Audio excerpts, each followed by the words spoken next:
धन्य है वे जो दयालु हैं, उन पर दया की जाएगी।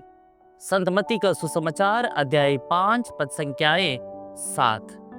मधुरिम सुप्रभात।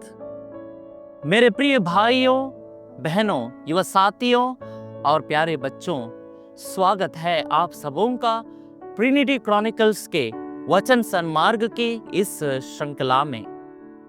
आज की आशा का वचन आहार मत्ती अध्याय 5 पद संख्या 7 दया का आशीर्वाद और आशा की तरफ इंगित करता है। बाइबल के ऐतिहासिक परिप्रेक्ष्य में यह वचन प्रभु यीशु के पहाड़ी उपदेश सरमन ऑन द माउंट का भाग है, जहां उन्होंने स्वर्ग के राज्य के गुणों को बताया। यहूदियों के लिए दया परमेश्वर के चरित्र का एक महत्वपूर्ण पहलू था। निर्गमन ग्रंथ अध्याय 34 पद संख्याएं 6। फरीसी और धार्मिक अगुवे अक्सर कठोर न्याय पर बल देते थे, लेकिन हमारे प्रभु यीशु ख्रिस्त ने सिखाया कि परमेश्वर दयालु है और उसके अनुयायियों को भी दया दिखानी चाहिए। सुसमाचार से संबंधता में प्रभु यीशु ने अपने जीवन में दया को परिपूर्ण किया। उन्होंने पापियों, बीमारों और समाज के तिरस्कृत लोगों पर करुणा दिखाई।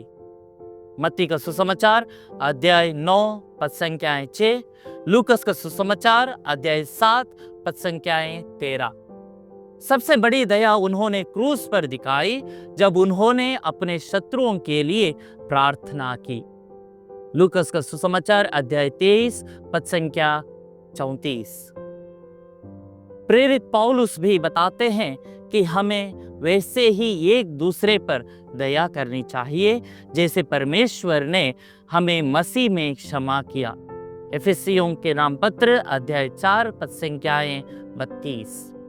आज की दुनिया में जहां लोग अक्सर अपने निजी स्वार्थ और प्रतिस्पर्धा में उलझे रहते हैं, दया का अभ्यास करना चुनौतीपूर्ण हो सकता है।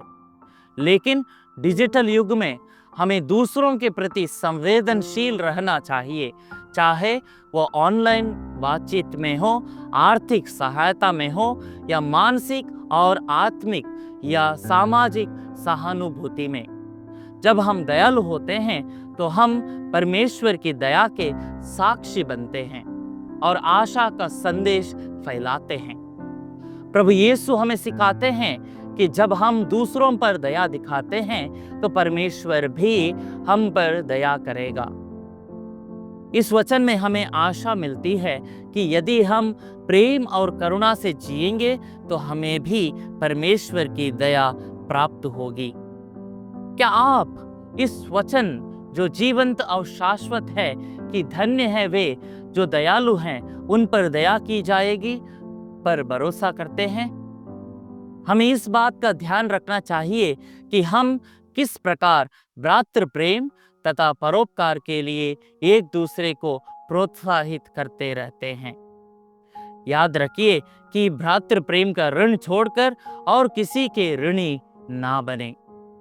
आइए कुछ पल हम इन वचनों पर चिंतन कर अपने दैनिक जीवन में इसे आत्मसात करने का प्रयास करें।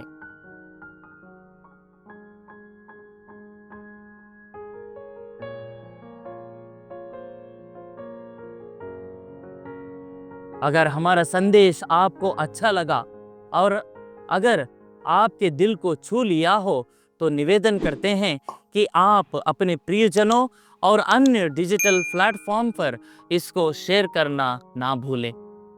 आपका दिन शुभ, सफल और खुशियों से भरा हो एवं आपका और आपके प्रियजनों का जीवन स्वर्गिक आशीषों और प्रभु के आध्यात्मिक परिवेश के संपर्क में हमेशा बना रहें।